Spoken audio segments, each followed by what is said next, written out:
Simon, whenever we talk about Palace, I always love it when you talk so favourably and warmly about the academy, which meant so much to you. And Zaha came through that, right? He did. Zaha. He did, yeah.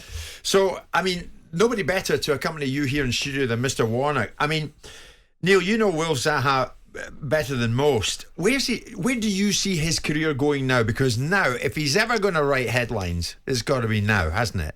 Because long time ago, it seems, he had his opportunity at Manchester United. It didn't go right for whatever reason. Well, maybe he was too young. I re-signed him. I was in charge when we re-signed him from Man United, and I felt sorry for him. Talking to him, I remember talking to him in Steve Parish's office about his time at Man United, and Alex never hardly spoke to him while he was there. You know, now for a young lad to go to a club like that, you've got to have support in that area. So I felt a bit sorry for him. But his ability, I mean, he's second to none. He's unbelievable, his ability. And people talk about, yes, he probably should have been selfish and gone, but I think Palace were very, very wary of if they sell their talisman. While they've got him in their squad, they think they're a Premier League club. And I think it's quite right. He's been the one world-class player, really, in that side. And he has kept them afloat. But now, I think whether he wants to have another go at something else before he finishes, I don't know. But I think he's a lovely lad, me. And what I think as a manager playing against him, or what have you, when he gets the ball, you're always frightened to death. You always want him to pass it. Once he's passed the ball, you're happy again. But as soon as he gets the ball, you're frightened. And that's what he's a quality player, and he's been so loyal, anti-Sam. I know they haven't wanted him to go for obvious reasons, and they probably had to pay him a fortune, but he's worth every penny. Worth every penny. The challenge for Wilfried is that when he was ready to go, when there was a position for him to go, Palace put him on a big contract, 130 grand a week for Palace. It's a lot of dough. It's a lot of dough for one player, irrespective of how good he is. And when the opportunity came, Palace wanted the right money for a player of that calibre.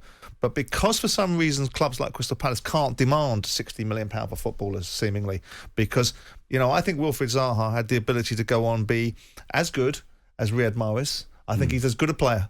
People will laugh at that and they'll snigger behind their hands and they'll say, forget about it, right? But the reasons why Wilfried Zaha isn't as effective as other players is because he hasn't played in better sides. He's played in a particular side. I would agree with that. Yeah. With and I think he would have been a great fit for Liverpool, mate.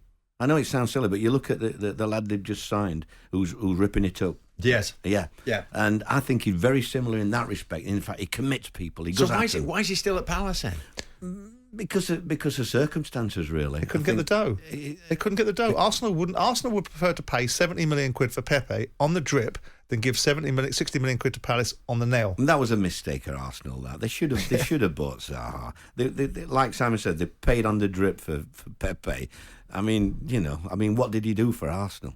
I look at that was an opportunity. So sometimes in life, it's like anything else, Jim. You've got to be in the right place at the right time, haven't you? Yeah. That's what life's about. And I don't think Wilfried has really ever had that opportunity from one reason or another. I mean, you wonder, Simon, from Zaha's point of view. So they're going out tonight against Manchester City. Fine, they're 11th at the moment. Yeah, they'll probably finish in that neighbourhood. In terms of, they'll have done well to do that. And they'll have done well to do that. Yeah. But is Zaha thinking? He's 29, Jim. If he was going to have had a big move, he would have had it by now. And he's not. He had his chance when he was younger. Very difficult to go from Selhurst Park to Man United, and Man United were in a state of flux.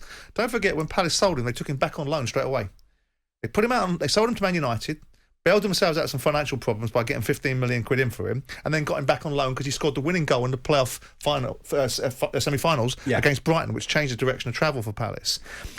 For him, from his point of view, he goes to United in a state of flux. As Neil refers to, United worked the Oracle winning the league in 2013.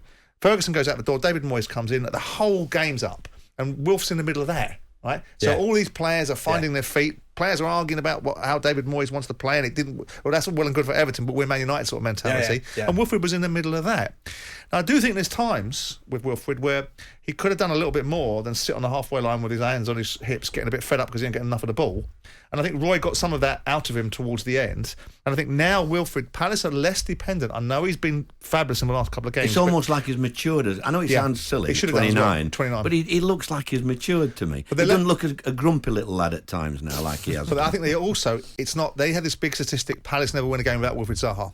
and that's been disproved now. And Palace have started to buy some other players like Edouard from Celtic. They've got Eze in, who's a decent player, and it isn't all about Wilf. So he's had to realise that ultimately this isn't, his ball is bat and he's the only one that's going to play with it. But in fairness, in that respect, Simon, it's also given him a bit more space to play in the game. He always had 2 men or 3 men marking him. Yeah. By signing these players, what Simon's just mentioned, other people are now, they're 2 men on him.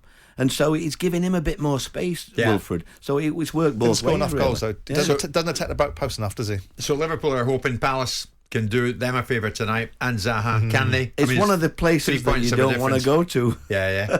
What do you think, Neil? I think they could get a result. We've always done well, when I was there we got results against Liverpool and people like that. So it's a great atmosphere, one of the best atmospheres I've ever worked in that. So it'll be good tonight because, Pep will know it's not I don't think it's a nice place to go as for a visiting manager there, I mean.